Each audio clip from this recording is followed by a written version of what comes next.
Action. So, threading the sewing machine, any sewing machine, I don't care how old it is, always thread with a take-up lever, that's what this is, and your needle at the highest point. Also make sure the pressure foot is up, because when this pressure foot is up, your tension is released.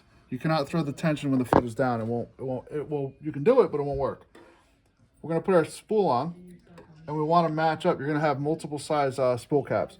You want a spool cap that's slightly bigger than your spool. All right, I wouldn't want the real big one on a little skinny spool, because as this gets used up, it's got to go up and over, and it's going to create drag. All right, so we're going to put this on, put our spool cap on. Now, always floss the thread into the machine. There are certain points you're going to hear it click, like here. Right? Now the thread is locked in. I'm going to come straight down the front of the machine, around the 3, and then 4 is referencing the take-up lever, and here's a tick right here. Right, I just locked into the take-up lever, and I'm going to head down to my needle. Now, on the needle clamp, there's a little guide. So I'm going to hit that guide. Now I'm going to bring my needle back up to the highest point. Highest point is when the needle and take-up are all the way up. Now, at this point, there's a little technique. I'm going to take the thread in my right hand.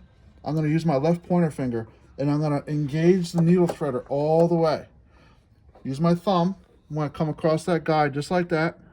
I'm going to hit the tip of the needle. I'm going to lift up. There's a little wire hook right there. It's now going to pull this thread through. So as my left hand allows it to retract, I'm going to let go with my right. See that loop? There it is. Needle threader works. Your bobbin, you want your bobbin to spin counterclockwise. And right about 6 o'clock there's a cutout. So I'm going to put my finger here, and you're going to hear a tick. That's the thread locking into the tension. Bring the thread up. On a drop-in bobbin system, if you did it correctly, you will see the thread come over the top like that. Right? And there's a little picture on the bobbin cover plate to remind you of that. Many times machines come in, people say, oh, my tension's not working no matter what. And I see this. That doesn't work. There's no tension there. It's got to be fixed in there and over the top like that. Now I put my bobbin cover on, and I'm ready to sew. There's a little cutter here. One last thing, there's an eject button right here. That's how you change feet. So this little Pac-Man cutout, a Pac-Man cutout is going to bite that bar. So when you want to change feet, you just kind of line it up and lock it down. All right, good times.